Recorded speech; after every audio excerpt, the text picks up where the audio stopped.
وہ بسر بن عبید اللہ اور واصلہ کے درمیان ایک اور بندے کا ذکر کر دیتے ہیں، جو کہ ان کی غلطی ہوتی ہے، حقیقت کے اندر وہاں وہ بندہ ہوتا نہیں ہے، کیونکہ اس کی دلیل یہ ہے کہ دوسرے شاگردوں نے اس طرح بیان نہیں کیا ہوتا، تو وہاں وہ اضافی نقل کر دیتے ہیں ابو ادریس خولانی کو، ٹھیک ہے۔ تو اب جس روایت کے اندر بندہ اضافی نقل کر دیا جاتا ہے، اضافی درج کر دیا جاتا ہے، اس روایت کو ہم کہتے ہیں المزید فی متصل الاسانید، کہ ایک متصل سند کے اندر خام خواہ وہم کھاتے ہوئے کسی نے اضافی بندہ نقل کر دیا ہے، تو اس کو پھر خطا قرار دیا جاتا ہے اس سند کو۔ جی، امید ہے سمجھ آ گئی ہوگی آپ سب کو۔ اس کے والے سے کسی نے کوئی بات کرنی ہے تو کر سکتے ہیں۔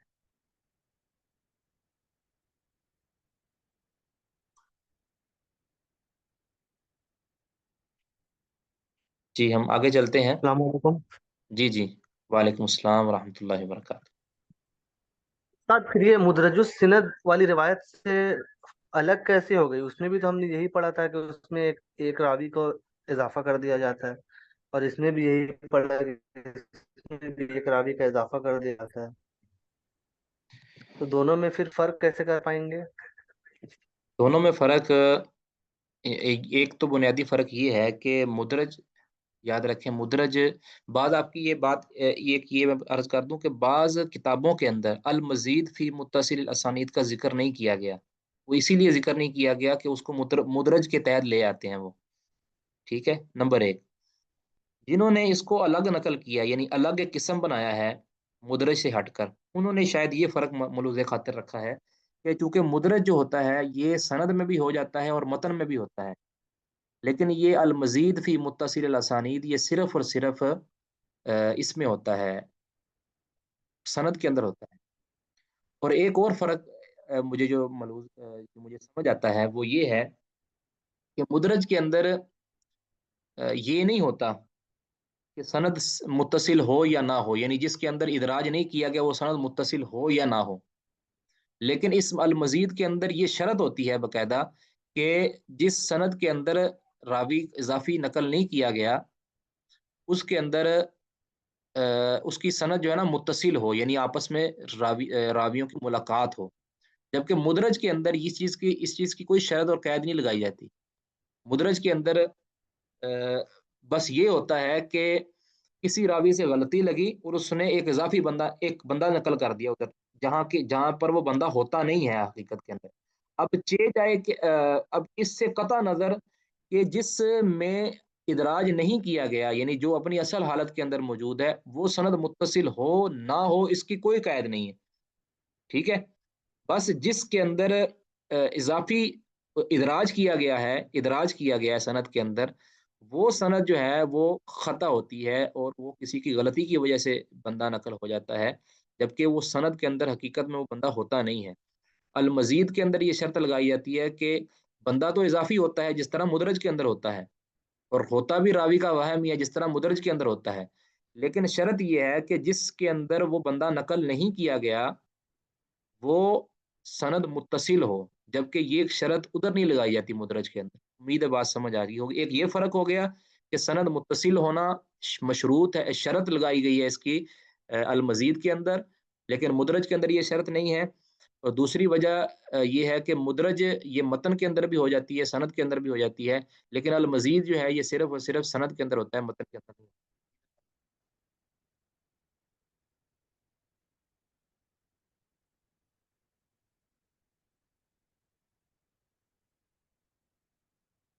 اس وہم کو پہچاننے کا پوچھا گیا کہ کیا فائدہ ہے؟ فائدہ یہ ہے کہ ایک سند جس کو بیان کیا جاتا ہے اس کے اندر خطا کا علم ہو جاتا ہے بس، اور کوئی اس کے علاوہ اور کیا فائدہ ہو سکتا ہے؟ بس اوقات یہ بھی ہوتا ہے بھئی اب یہاں تو جو ہم نے مثال دی ہے اس کے الفاظ تقریباً ایک جیسے ہیں دونوں روایتوں کے، کبھی کبھار ایسے ہو جاتا ہے کہ جس سند کے اندر خطا ہوئی ہوتی ہے اس کے اندر جو راوی الفاظ بیان کرتا ہے، متن بیان کر دیتا ہے، وہ متن اس روایت سے ہٹ کر ہوتا ہے کہ جس کے اندر اضافہ نقل نہیں ہوتا، پھر ہم یہ کہیں گے کہ یہ جو المزید فی متصل الاسانید والی سند ہے اس کا جو متن ہے یہ معتبر نہیں ہوگا، کیونکہ اس کی سند کے اندر راوی کا اضافہ خطا ہو گئی ہے، ٹھیک ہے۔ اور جس میں راوی کو خطا لگ جائے اور راوی کو وہم ہو جائے، اس کا متن پھر اس طرح ویلڈ نہیں ہوتا جس طرح بغیر خطا والا ویلڈ ہوتا ہے۔ جی، اس کے متعلق کسی اور کا سوال؟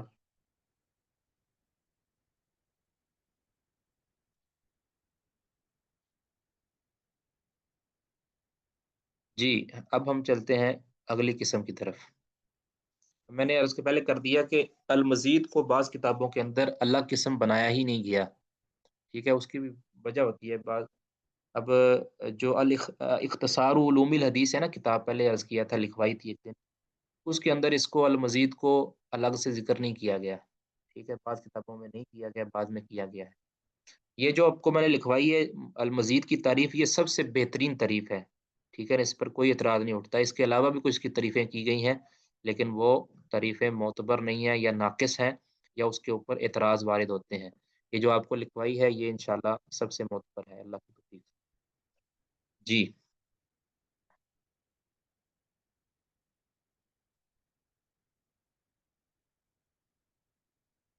آگے ہے الشاذ، ٹھیک ہے، الشاذ، اس کی تعریف لکھ لیں پہلے۔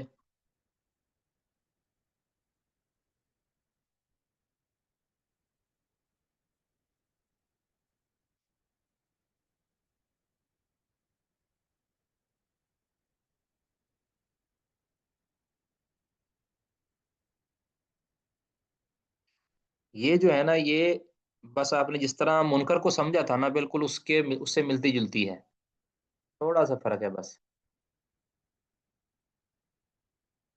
الشاذ کہتے ہیں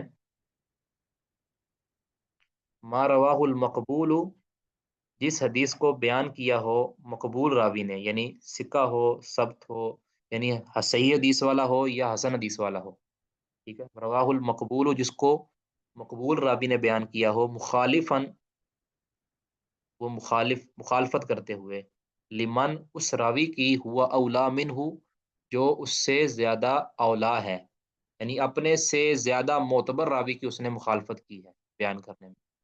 منکر کے اندر کیا تھا کہ ضعیف نے مقبول راوی کی مخالفت کی تھی۔ اب شاذ کے اندر کیا ہے، مقبول نے اپنے سے زیادہ بہتر راوی کی مخالفت کی ہے، یا بہتر زیادہ راویوں کی مخالفت کی ہے، اولا منہ۔ اب یہ اولویت جو ہوتی ہے، یہ اس اولویت دو طرح ہو سکتی ہے، یا تو جس کے مخالف وہ بیان کر رہا ہے وہ بندہ اس سے زیادہ ثقہ ہے، بڑا امام ہے، بڑا معتبر ہے، اور جس نے مخالفت کی ہے وہ اتنا معتبر نہیں ہے، یعنی اس کے حافظے میں کوئی مسئلہ ہو سکتا ہے، یعنی وہ حسن الحدیث ہے، اور دوسرا بالکل ثقہ پختہ امام ہے، ثبت راوی ہے، اور اس کا حافظہ بھی مضبوط ہے، اس کی عدالت بھی بالکل کلیئر ہے۔ یا یہ ہو سکتا ہے کہ ایک بندہ جو ثقہ ہوتا ہے وہ مخالفت کرتا ہے زیادہ لوگوں کی، ٹھیک ہے، زیادہ لوگوں کی وہ مخالفت کر رہا ہے۔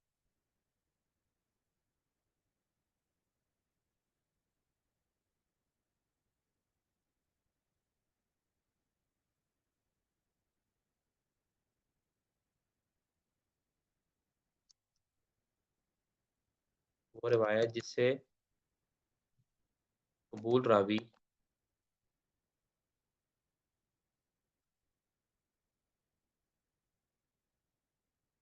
اپنے سے زیادہ ثقہ یا زیادہ ثقات کی مخالفت میں بیان کرے۔ ما رواہ المقبول، وہ روایت جسے مقبول راوی اپنے سے زیادہ ثقہ یا زیادہ ثقات کی مخالفت میں بیان کرے، یعنی اپنے سے زیادہ معتبر ایک راوی کی مخالفت کرے، یا زیادہ راویوں کی، زیادہ ثقہ راویوں کی مخالفت کرتا ہے، ٹھیک ہے۔ اور منکر کے اندر کیا تھا، جس طرح آپ نے پڑھا پہلے، آپ کو امید ہے یاد ہوگا، کہ اس میں یہ تھا کہ ایک ضعیف راوی مخالفت میں بیان کرتا ہے ثقہ راوی کی مخالفت میں، مقبول راوی کی مخالفت میں، ٹھیک ہے، اس پر منکر کا لفظ بول دیا جاتا تھا، اور یہ شاذ، یعنی شاذ کا مطلب ہوتا ہے، یعنی جو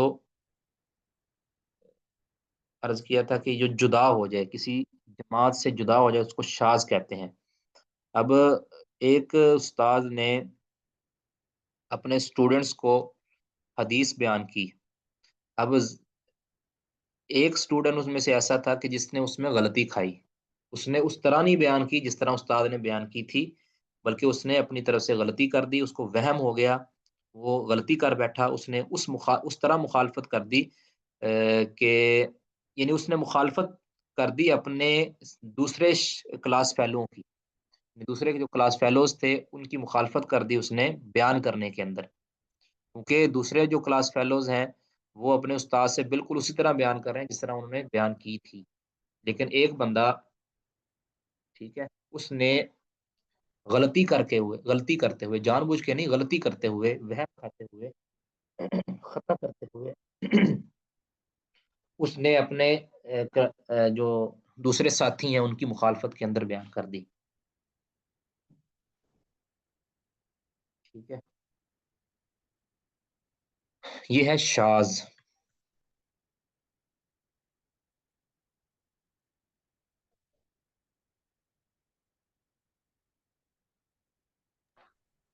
اسی سے شاذ و نادر ہے شیخ؟ جی جی، شاذ و لفظ نادر اسی سے ہوتا ہے، جزاک یعنی جو اللہ کبھی کبھار ہوتا ہے۔ جی جی جی۔ اب یہ یاد رکھیں، یہ جو شاذ ہونا ہے نا، یہ کبھی سند کے اندر ہوتا ہے، کبھی متن کے اندر ہوتا ہے، جس طرح مدرج ہوتا تھا نا، کبھی سند کے اندر ہوتا تھا، کبھی متن کے اندر ہوتا ہے، اس طرح یہ شذوذ اس کو کہتے ہیں، یہ شذوذ یعنی مخالفت کرنا سکہ کی، اپنے سے زیادہ سکہ کی اور یا زیادہ سکات کی مخالفت کر رہے ہیں، اس کو کہتے ہیں شذوذ۔ تو یہ کبھی سند کے اندر ہوتا ہے اور کبھی متن کے اندر ہوتا ہے، ٹھیک ہے۔ سند کے اندر کس طرح ہوتا ہے؟ سند کے اندر ہوتا ہے اس طرح کہ ایک سند کو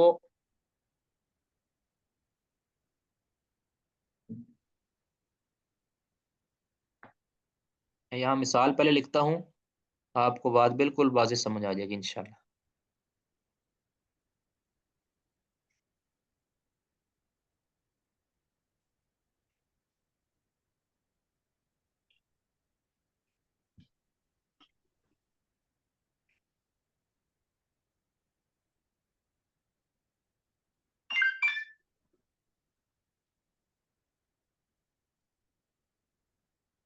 یہ حدیث ہے سنن نبی داود کی 2134 نمبر، سنن نبی داود 2134 نمبر۔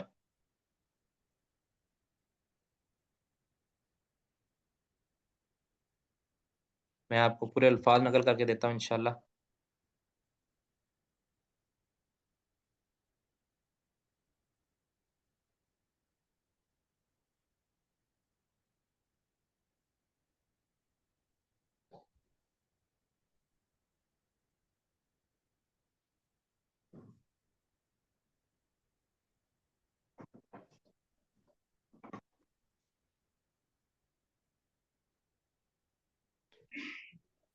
جی،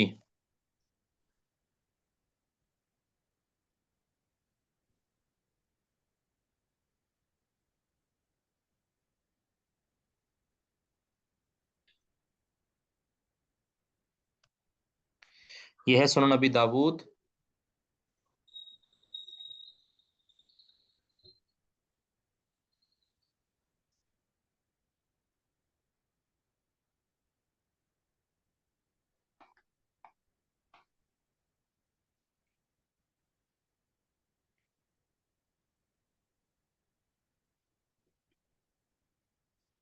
2134 نمبر۔ اب امام ابو داود فرماتے ہیں حدثنا موسیٰ بن اسماعیل قال حدثنا حماد، حماد سے مراد حماد بن سلمہ ہے، یاد رکھیں، حماد بن سلمہ، یہ ایسے لکھا جاتا ہے، حماد بن سلمہ، سلمہ۔ ان ایوب، ایوب سے مراد ایوب بن ابی تمیمہ سختیانی، ان ابی قلابہ، ان عبداللہ بن یزید الختمی، ان عائشہ قالت کان رسول اللہ صلی اللہ علیہ وسلم یقسم